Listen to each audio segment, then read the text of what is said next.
My name is Danya, and at 68 years old I never expected to be fighting for my own home. After spending 15 days in the hospital recovering from a mild heart attack, all I wanted was to return to the comfort of the house I had shared with my late husband for 45 years. But when I arrived, my daughter-in-law Amanda blocked the doorway, announcing that her parents had moved in. I simply smiled and told her, "Enjoy it while you can." She had no idea what I had up my sleeve. If you are watching this, let me know where you are from in the comments. Hit that like button and subscribe to hear how I reclaimed what was rightfully mine. The beautiful Victorian house I call home was built in 1975. My husband Harold, a talented structural engineer, designed much of it himself, incorporating special touches that made it uniquely ours. The hand-carved banister on the staircase that he spent 6 months perfecting, the secret compartment hidden behind the living room bookshelf where we stored our most precious mementos, the garden nook with the perfect amount of shade for summer afternoons. Every corner of this house held 45 years of memories, laughter, tears, and love. Harold passed away 3 years ago after a brutal battle with pancreatic cancer. Even now, I sometimes wake up reaching for his side of the bed, momentarily forgetting he is gone. The house became my sanctuary, my connection to him, and the life we built together. My son Robert is 38, a technology director at a growing software company. 5 years ago, he married Amanda, a marketing specialist he met at a corporate event. Initially, Amanda seemed wonderful. She brought flowers when visiting, asked about my recipes, and appeared genuinely interested in our family stories. Harold was still alive then, and he too was charmed by her attentiveness and warm smile. The first shift in her behavior happened subtly, about 2 years into their marriage, right after Robert received a substantial promotion that came with a 6-figure salary. Amanda began making comments about our house being too big for just one person. She would casually mention retirement communities, sending me brochures for places that looked more like hospitals than homes. Her parents, Frank and Judith, visited occasionally, and I always sensed their envy. They would walk through the house making comments like, "Must be nice to have all this space," or, "I bet this place is worth a fortune now." Frank had a failed construction business, and Judith had worked various retail jobs. They seemed to view my home as an undeserved luxury. Small items started disappearing whenever Amanda visited alone. A silver frame from the mantel, an antique brooch that had belonged to my grandmother, a rare first edition book Harold had given me on our 30th anniversary. When I mentioned these missing items, Amanda suggested I was becoming forgetful. As my health began to decline slightly, Robert became increasingly busy at work. Business trips, late nights, weekend conferences. He started to rely on Amanda to check in on me, though I was perfectly capable of taking care of myself. I still drove cooked healthy meals, maintained an active social life with my friends, and even volunteered at the local library twice a week. Yet Amanda painted a different picture to Robert. I overheard her on the phone once saying, "Your mother left the stove on again when I had done no such thing." Another time she told him I had gotten lost, walking in our neighborhood, a complete fabrication. When I confronted her, she smiled sweetly and said, "Robert worries about you. I just want him to be prepared for what might happen." The way she looked at me when we were alone was different from the face she showed Robert. Cold calculation replaced the warmth. Once when I firmly told her I had no intention of moving to a retirement community, her mask slipped completely.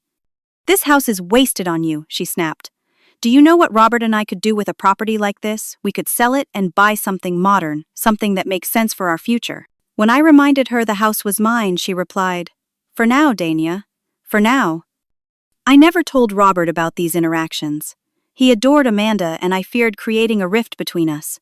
Besides, I had promised Harold I would never come between our son and his wife.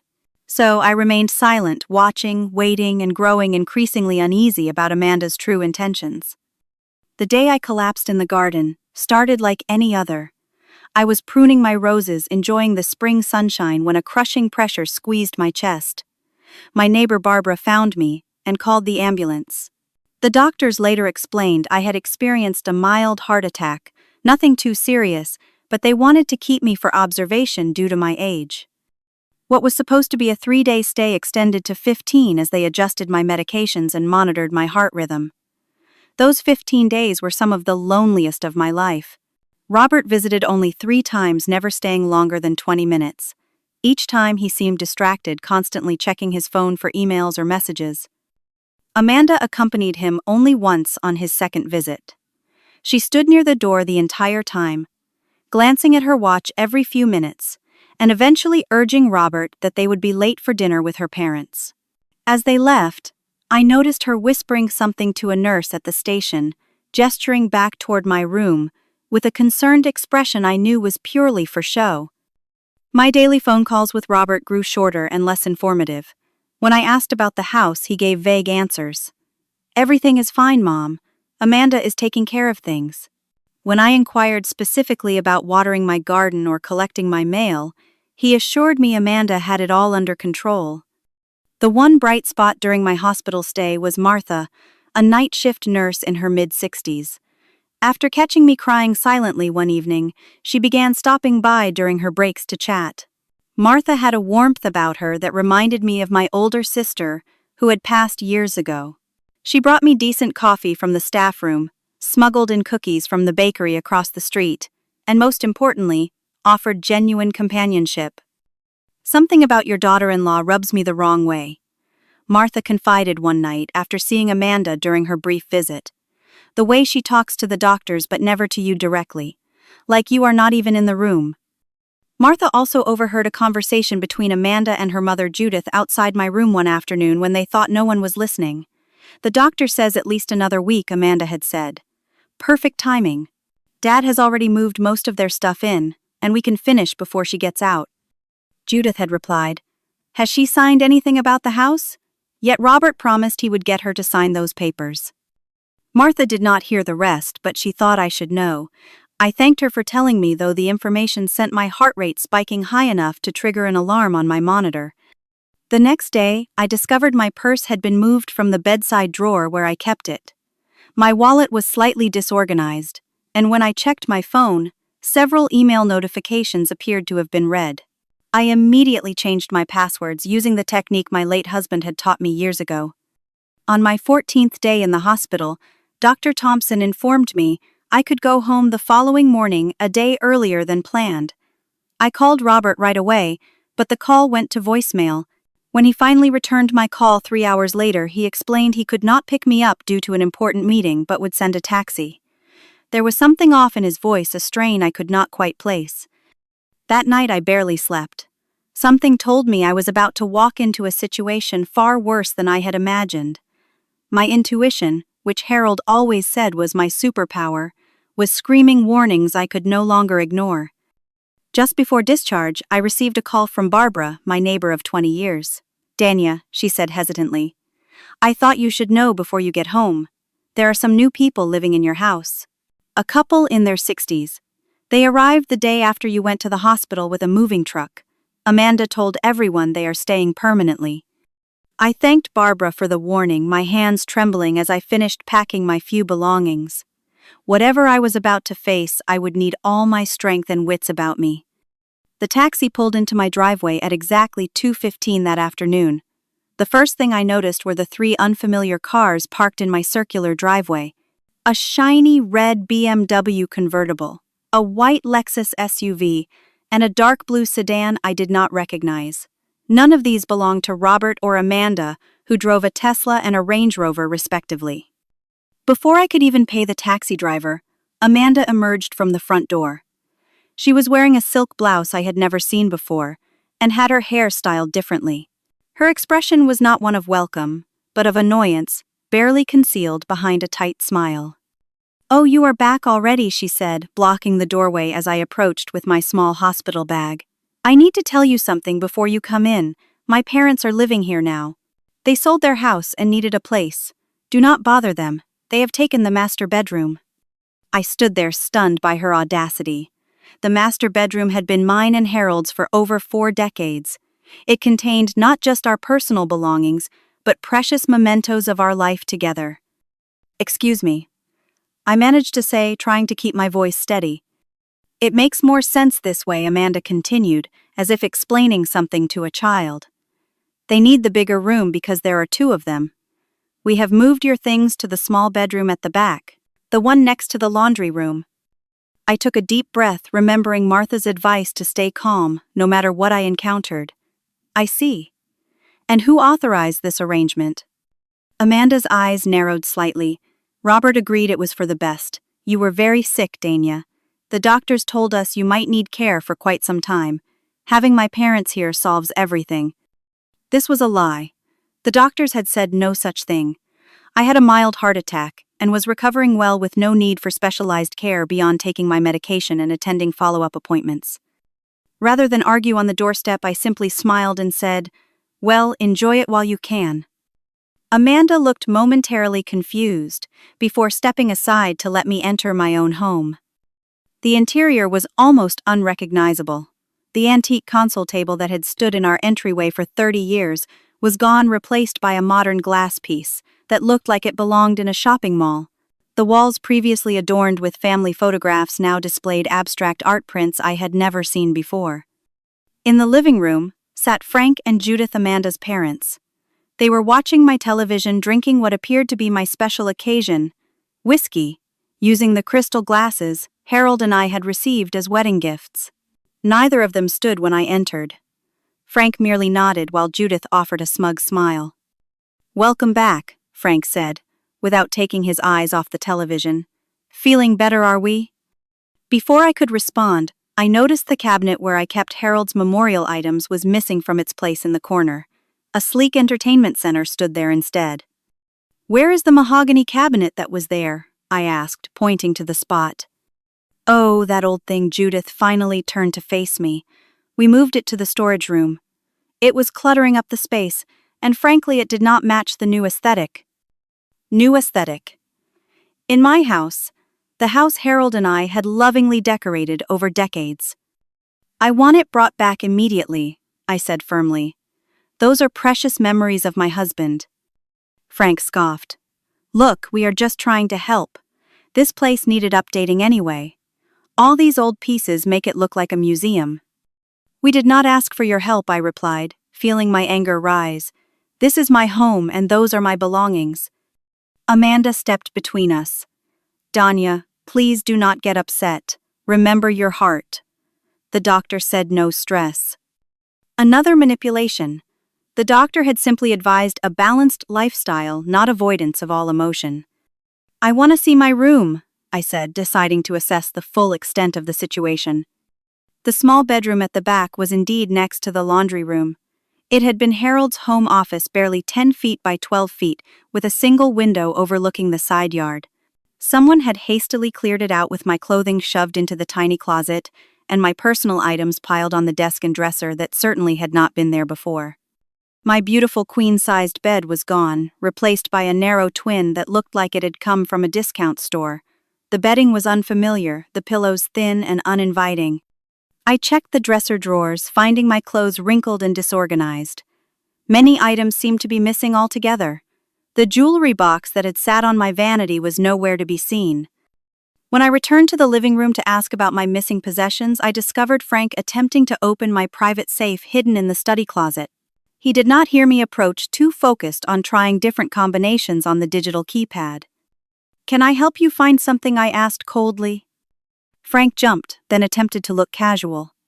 "Amanda mentioned you keep some important documents in here. I was just making sure everything was secure." "By breaking into my safe." "Not breaking in," he corrected with obvious irritation. "Securing. Robert asked me to check on things while you were away." Another lie. I could tell by the way he avoided eye contact. I tried calling Robert immediately, but his phone went straight to voicemail. When I called his office, his secretary informed me he was on a business trip to Chicago and would not return until Friday, 3 days away. Over the next several hours, I discovered the true extent of the invasion. Judith had replaced nearly all the furniture in the living room, relegating my antique pieces to the garage or storage. Family photos had been removed from walls and tabletops. Even the kitchen had been reorganized, with my carefully curated cooking equipment replaced by modern gadgets still in packaging. That evening, as we ate a meal, Judith prepared overcooked salmon with soggy vegetables. Amanda broached the subject I had been expecting. "We have been researching some wonderful assisted living communities," she said, sliding a glossy brochure across the table. "Golden Sunset Acres has an opening next month. Private room 24-hour care activities. It would be perfect for someone in your condition." "My condition," I repeated.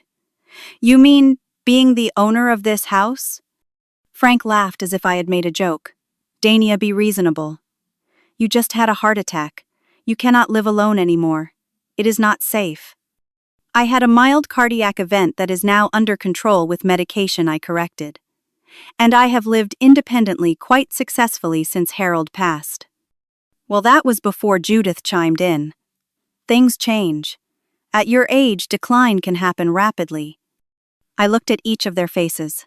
Frank's barely concealed greed, Judith's smug satisfaction, Amanda's calculated concern. They had planned this carefully, waiting for a vulnerability they could exploit. "I think I will turn in early," I said, rising from the table. "It has been quite a day." As I lay in the unfamiliar bed in the small room that night, I did not cry. I did not despair. Instead, I began to plan. Harold always said I was at my most dangerous when I went quiet. These people had no idea who they were dealing with. The next morning I awoke early before anyone else was up. Years of rising at dawn with Harold had made me an early riser. I used this private time to make a crucial phone call from the backyard patio where I knew I would not be overheard. Richard Goldstein had been our attorney for over 30 years. At 72, he was still sharp as a tack, and one of the few people who knew every detail of our financial arrangements. I called his private number, which bypassed his secretary. "Dania," he answered warmly. "Good to hear your voice. How are you feeling after the hospital stay?" I gave him a concise summary of the situation, keeping emotion out of it and sticking to facts. His silence on the other end grew longer as I described what had happened. "Those manipulative vultures," he finally said, his usual professional tone giving way to genuine anger. "Can you meet me at my office today? There are some documents you need to see, and we need to discuss immediate steps." I agreed to meet him at 11, saying I would take a taxi to avoid questions from Amanda or her parents. When the household finally stirred around 8, I pretended to be resigned to the new arrangement. I smiled politely at breakfast, agreed that the new furniture did brighten up the space, and mentioned I needed to visit the pharmacy for my prescriptions. "I can pick those up for you," Amanda offered quickly. "You should rest." "The doctor actually recommended light walking," I countered smoothly, and I promised Martha, my nurse from the hospital, that I would stop by the coffee shop near her house to return a book she lent me. This was a fabrication, but one that seemed plausible enough. Amanda hesitated, clearly uncomfortable with me, leaving the house unsupervised, but unable to find a reasonable objection. "Well, take your phone at least, so we can check on you." Of course, I agreed, knowing they had likely installed some tracking app, which is why I planned to leave my phone in the coffee shop while I visited Richard. Before leaving, I made a brief stop next door to see Barbara, my neighbor who had called to warn me. She embraced me warmly, her eyes filled with concern. "Those people moved in the very day you went to the hospital," she confirmed. "Amanda told everyone you had decided to sell the house to them because you were moving to assisted living after your serious health crisis. She made it sound like you were at death's door." Barbara, bless her observant nature, had been watching the house carefully. "They have been removing things almost daily. Artwork, furniture, even boxes of what looked like documents. I took photos when I saw them loading your grandmother's antique writing desk into a van. Something felt very wrong about it." She showed me the photos on her phone. Clear images of Frank and another man I did not recognize carrying valuable pieces from my home in broad daylight. Barbara had documented dates and times meticulously. "I knew you would never sell that desk," she said. "Harold restored it for your 60th birthday. I remember how much it meant to you." I thanked her profusely for her vigilance and asked if she would email the photos to me at an account Amanda did not know about. She agreed immediately and offered additional help if needed. My next stop was indeed the coffee shop, where I left my phone on silent, tucked beside a potted plant near my usual table, before slipping out the back door to meet Richard. Richard's office was comfortingly familiar, unchanged in decades, with its dark wood paneling and leather chairs. He greeted me with a gentle hug before getting straight to business. "First, I want you to see this," he said, pulling out Harold's last will and the trust documents we had established years ago. "The house is not in your name personally. It was transferred to the Dania and Harold Reynolds Living Trust 15 years ago with you as the sole trustee after Harold's passing. Robert has no legal right to make decisions about the property without your explicit consent as trustee." He showed me the relevant sections highlighted for clarity. Furthermore, he continued, Harold was quite prescient in establishing certain protections. There is a clause specifically preventing the property from being sold or transferred while you are alive without your notarized signature and a secondary confirmation from either myself or Judge Patterson, who is the trust's protector. I felt a wave of gratitude for Harold's foresight. Even from beyond, he was still protecting me. What about my personal belongings? The items they have already removed. Richard's expression hardened. That is straightforward theft. We can file a police report immediately. Do you have any evidence of what was taken? I told him about Barbara's photographs, which would be arriving in my email shortly. As we discussed next steps, I received a text from Betty Summers, a longtime friend who had retired from the police force 5 years ago after a distinguished career as a detective. I had messaged her briefly that morning asking for guidance. "Meet me at Maxwell's Diner at 2, her text read. "Bringing someone who can help." Richard and I finished our meeting with a clear 3-phase plan. First, documentation of everything that had been moved or taken. Second, legal notices prepared for delivery. Third, a coordinated action that would need to wait until we had all pieces in place. "Give me 48 hours to prepare everything," Richard said. "In the meantime, play along. Act defeated. Let them think they have won." At 2 o'clock, I met Betty at the small diner, where we had shared countless lunches over the years. With her was a serious-looking man in his 50s, whom she introduced as Thon Williams, a current detective specializing in elder abuse cases. Betty filled me in on the basics, Detective Williams said after we ordered coffee. "This unfortunately fits a pattern we see too often. Family members, often in-laws, using a health crisis as an opportunity to seize assets." He asked detailed questions, taking notes, and occasionally shaking his head in disgust. When I mentioned Frank attempting to break into my safe, his interest visibly peaked. "That safe, does it contain financial documents? Checkbooks, account information?" I nodded. "And the deed to the house, though, as Richard explained, that deed shows the property belongs to a trust, not to me personally."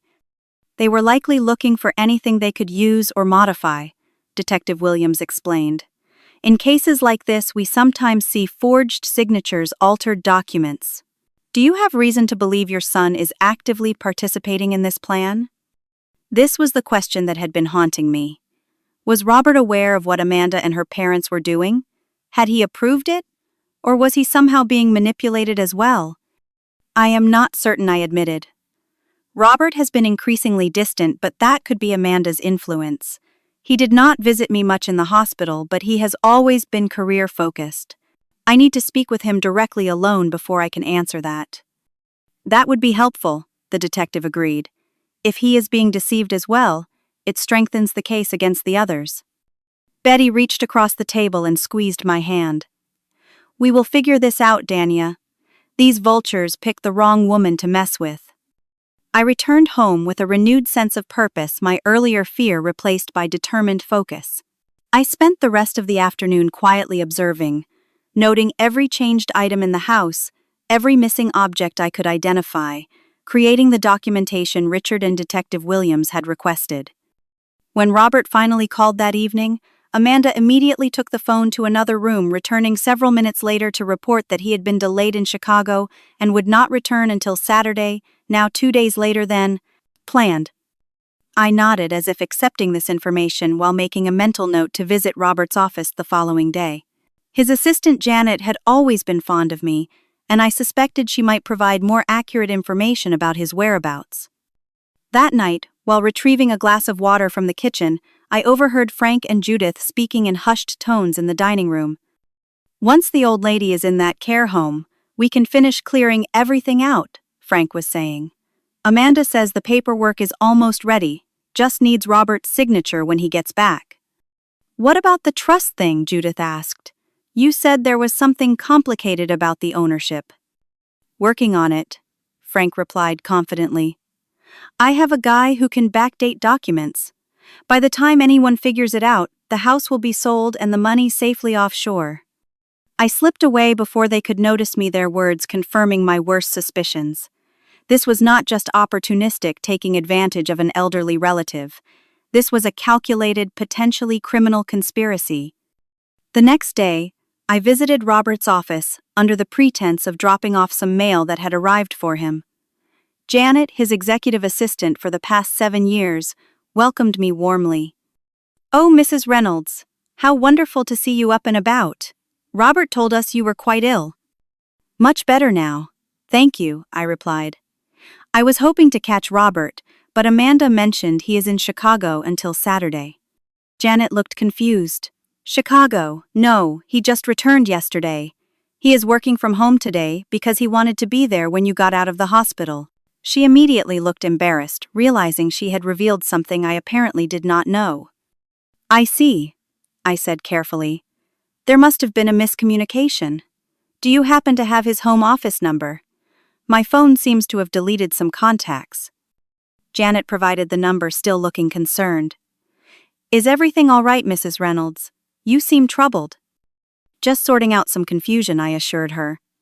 By the way, did Robert happen to leave any documents for me to sign? Amanda mentioned something about paperwork. Janet shook her head. No, nothing like that. Though, she hesitated.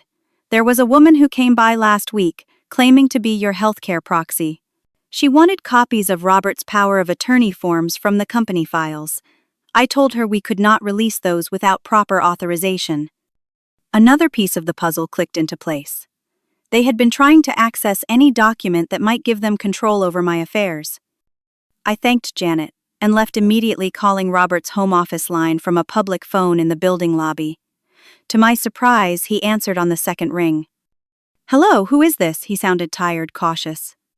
It is your mother, I said simply. There was a long pause. Mom, where are you calling from? Is everything okay? No, Robert, everything is not okay. We need to talk in person without Amanda or her parents present. Can you meet me at Parkside Cafe in 1 hour? Another pause, longer this time. Yes, he finally said, his voice different now. Uncertain. I will be there. Sitting in the back booth of the quiet cafe, I watched my son approach. He looked thinner than I remembered, with dark circles under his eyes. He embraced me tightly, something he had not done in months.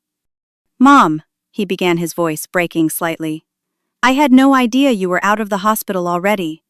Amanda told me the doctors were keeping you until at least next week due to complications.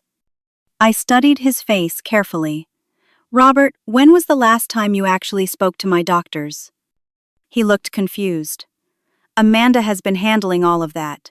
She said it was better to have one point of contact, and since she has a flexible work schedule. And the moving of her parents into our home, was that your idea as well? Robert's expression shifted from confusion to shock. What, Frank and Judith are staying at the house? Since when? In that moment, I knew. My son had not been an active participant in the scheme. Whether through willful ignorance, misplaced trust, or deliberate deception by his wife, he had been kept in the dark about much of what was happening.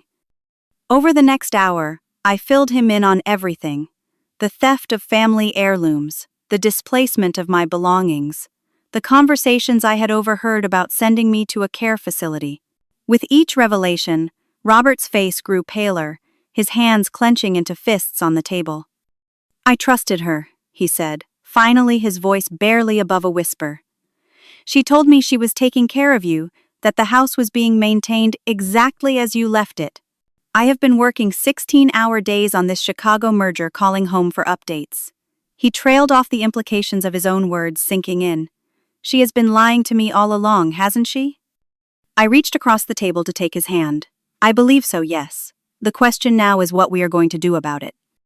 Robert straightened in his seat, a familiar determination crossing his features. In that moment, he looked so much like his father that my heart ached with both pride and sorrow. "We are going to fix this," he said firmly. "All of it. And then I am going to figure out exactly how long my wife has been manipulating both of us." Together we refined the plan I had begun developing with Richard and Detective Williams. Robert added a crucial element I had not considered, one that would provide irrefutable evidence of what had been happening in my absence. "It is time," he said grimly, "to end this charade once and for all." Robert returned to the house with me that afternoon, explaining he had finished his work early and wanted to surprise everyone. The look on Amanda's face when we walked in together was one I will never forget. Pure shock, quickly masked by a brittle smile. "Darling, you are back early. What a wonderful surprise." She moved to embrace him, but Robert stepped away, using the pretense of setting down his briefcase. "Yes, I thought I should check on Mom personally, since she has been home for days without anyone telling me." His tone was carefully neutral, but I could sense the anger simmering beneath. Amanda's eyes darted between us. "There must have been a misunderstanding.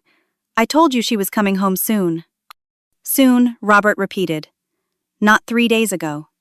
Frank and Judith emerged from the kitchen, their expressions wary. "Robert, good to see you," Frank said, extending his hand. "We were just about to have a drink. Join us." Robert ignored the outstretched hand. "Actually, I need to check something first. Mom mentioned some of her things have been moved."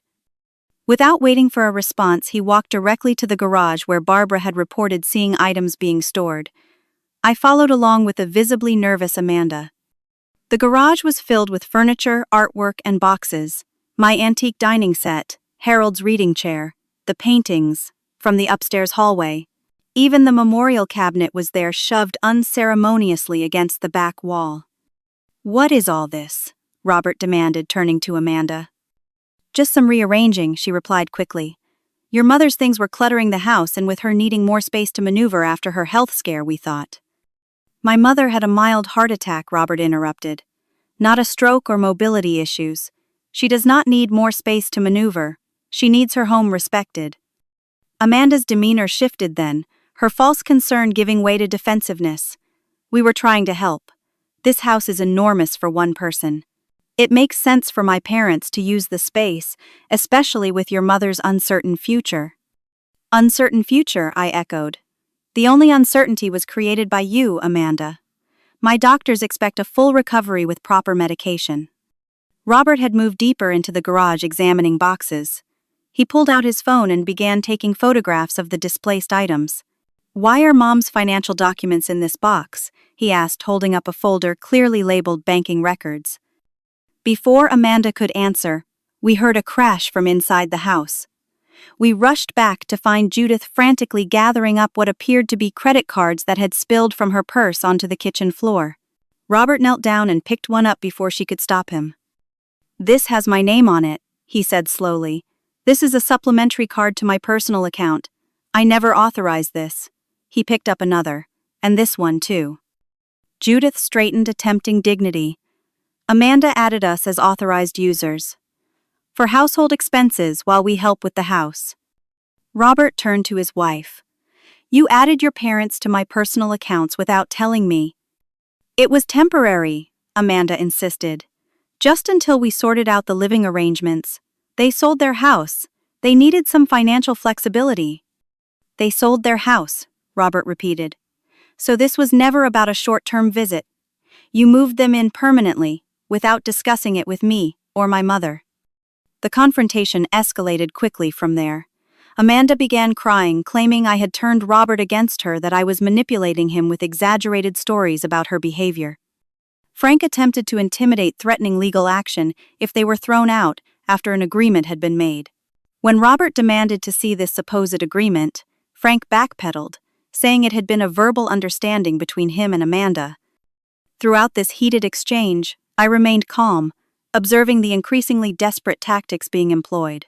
Judith tried sympathy, talking about their financial struggles and how they had only wanted to help their daughter and her family.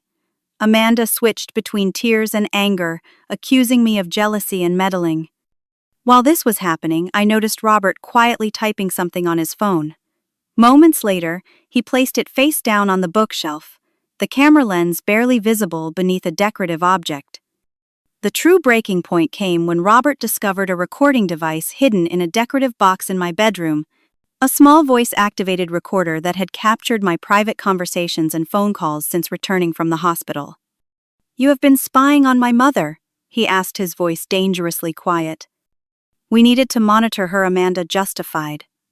"For her safety. She has been saying concerning things making plans we worried might indicate confusion. Plans like calling her attorney to discuss the legal ownership of her own home," I suggested, "or perhaps my conversations with the hospital about my actual diagnosis, not the exaggerated version you have been sharing." Amanda's face paled. "You do not understand. Your condition is worse than you realize. The doctors told us." "I have spoken directly with Dr. Thompson," Robert interrupted. "This morning, after discovering Mom had been released days ago. He confirmed she had a mild cardiac event, is recovering well, and has no cognitive issues whatsoever." The revelations continued as Robert methodically went through his personal financial records on his laptop. He discovered transfers totaling $175,000 to an account he did not recognize. "What is this account?" he demanded, turning the screen toward Amanda. She refused to meet his eyes. "My parents needed help with some debts. I was going to tell you when the time was right." $175,000. Robert's voice rose. "Without discussing it with me. That is almost our entire emergency fund." The final bombshell came when I calmly asked Amanda about her plans for moving me to an assisted living facility. Caught off guard, she admitted, they had already paid a deposit to secure a room for the following month. "It is for your own good," she insisted. "This house is too much responsibility. The stairs are dangerous. The maintenance is constant." "This house," I replied evenly, "has been my home for 45 years. I have managed it quite successfully with and without Harold. The only danger I face is from people attempting to take it from me." "No one is taking anything," Judith interjected quickly. "We are simply making practical arrangements for Dania's declining years." Robert had heard enough. "I want the truth, Amanda. All of it, now." Perhaps sensing the game was up, Amanda finally dropped the pretense. "Fine. Yes, we plan to move my parents in permanently. They sold their house 2 months ago because of foreclosure threats. They needed somewhere to live, and this place has 4 bedrooms going to waste. Your mother is getting older, and will need care eventually. It made perfect sense." "And the assisted living facility?" Robert pressed. Amanda shrugged. "She would be happier there. People her own age, activities, medical staff. Meanwhile, we could update this place, maybe sell it in a few years when the market improves." "Sell my mother's house?" Robert looked incredulous. "This house that belongs to her, not to us?" "It will be yours eventually," Frank pointed out. "We were just accelerating the timeline a bit." By stealing from her and lying to me, Robert's voice was ice cold. By making healthcare decisions without consulting her doctors. By taking her possessions. The argument continued late into the evening, with accusations flying and justifications growing increasingly thin. Through it all, I maintained my composure, knowing that the following day would bring the resolution I had been quietly planning. As we all retired for the night, emotionally exhausted, I simply said, "Tomorrow will be very interesting for all of us." Amanda looked at me sharply, but I offered no further explanation. That night I slept better than I had since returning home, knowing that justice was about to be served. At precisely 9 o'clock the next morning, 1 week after my return from the hospital, a sharp knock sounded at the front door. We were all gathered in the kitchen, the atmosphere tense, after the previous evening's confrontations. Robert had slept in the guest room, not speaking to Amanda since their heated argument. "I will get it," I said, calmly rising from my seat at the breakfast table. Frank started to object, but Robert silenced him with a look.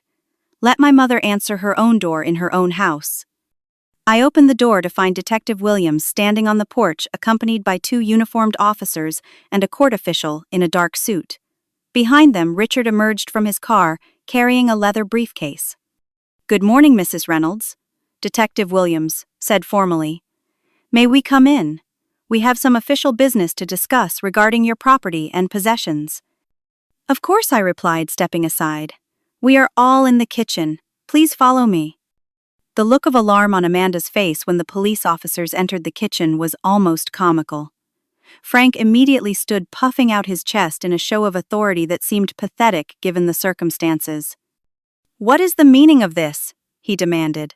Why are police in our home? That said, Richard stepping forward is precisely the issue at hand. This is not your home, Mr. Carlson. It legally belongs to the Reynolds Family Trust, with Danya Reynolds as sole trustee. Detective Williams introduced himself and his colleagues, explaining they were here in response to reports of elder abuse, theft of property, and attempted fraud.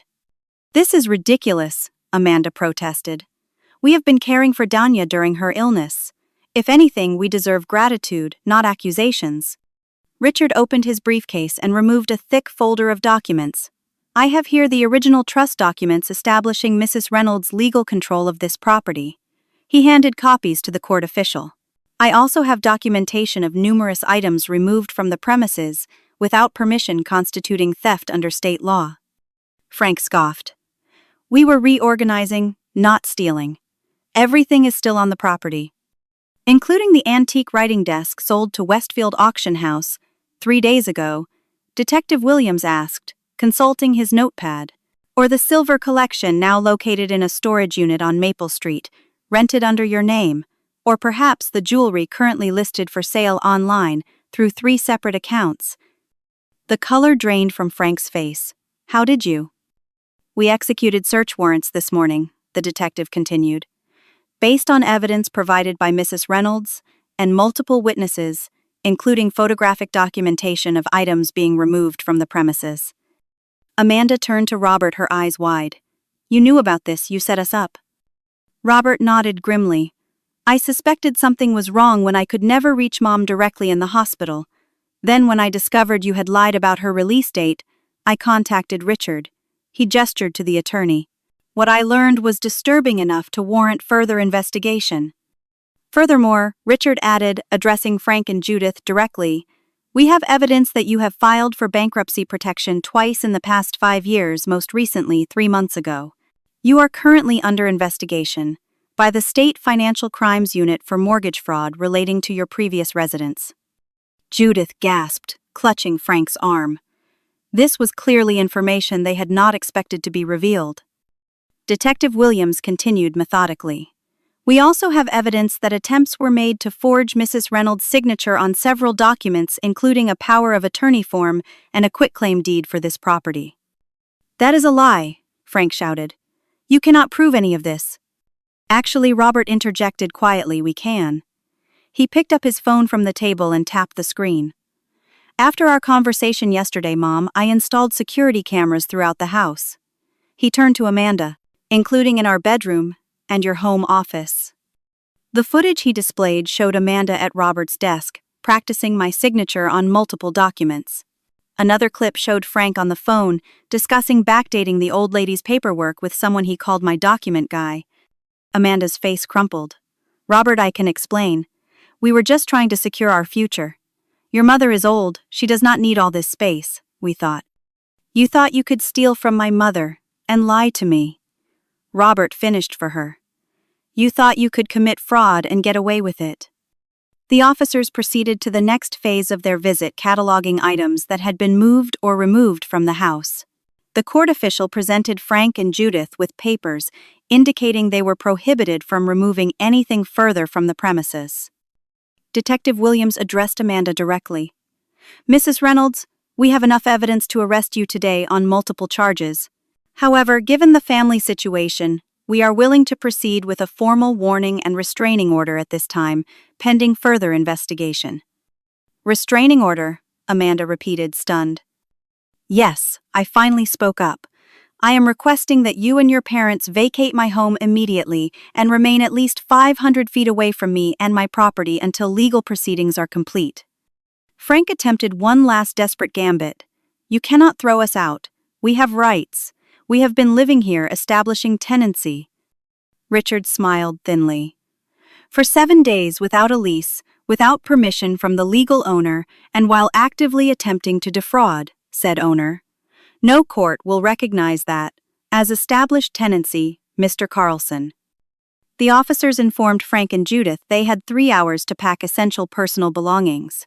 The rest of their possessions would be inventoried, and they could arrange to collect them at a later date under supervision. And one more thing, Robert said, his voice hard as he turned to Amanda. I filed for divorce 3 days ago. The papers are being delivered to you formally this afternoon. Amanda collapsed into a chair, all pretense gone. You cannot do this to me. Where am I supposed to go? Perhaps I suggested quietly, you should have considered that before attempting to send me to a nursing home and steal my house. As Frank and Judith were escorted upstairs to pack and Amanda sat sobbing at the kitchen table, Detective Williams pulled me aside. We found additional items in their storage unit, he said in a low voice. Personal financial documents, checkbooks, even your passport. It appears they were planning something more extensive than just taking the house. I nodded unsurprised. Harold always said to prepare for the worst while hoping for the best. That is why he set up the trust the way he did. Your husband was a wise man, the detective replied with respect. Yes, I agreed, looking around at the home we had built together. He knew that sometimes the greatest threats come from those closest to us. Frank, Judith, and Amanda departed that afternoon, their cars loaded with hastily packed suitcases. There were no tearful goodbyes, no apologies, or reconciliations. Just the quiet closing of a door on a painful chapter of our family story. As the sound of their cars faded down the street, I stood in my living room, finally alone in my own home again. The space felt different somehow. Violated certainly, but also strangely renewed. Like surviving a storm that tears away weak branches but ultimately strengthens the tree. Over the next few weeks, Robert and I worked together to restore the house. We brought furniture back from the garage, rehung family photographs, and reclaimed spaces that had been briefly occupied by unwelcome intruders. With each item returned to its proper place, I felt more of myself returning as well. I am so sorry, Mom, Robert said repeatedly during those days of restoration. I should have seen what was happening. I should have protected you better. You trusted your wife, I told him gently. That is what you were supposed to do. The failure was hers, not yours. The legal consequences unfolded gradually. Detective Williams kept me informed of the investigation's progress. Amanda and her parents faced multiple charges related to attempted fraud, elder abuse, and theft. Most of my missing possessions were recovered from various locations, including items they had already sold which were seized from buyers. The divorce proceedings moved forward, with Robert discovering additional financial deceptions spanning their entire marriage. Amanda had been funneling money to her parents for years using joint accounts and credit cards without his knowledge. I feel like such a fool, he confessed one evening as we shared dinner in the restored dining room.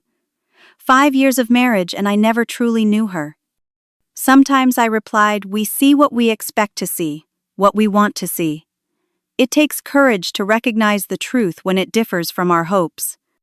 Harold had indeed prepared for such possibilities, though I doubt even he imagined this specific scenario. The trust he established not only protected the house, but contained provisions for my care that could not be overridden without multiple layers of verification.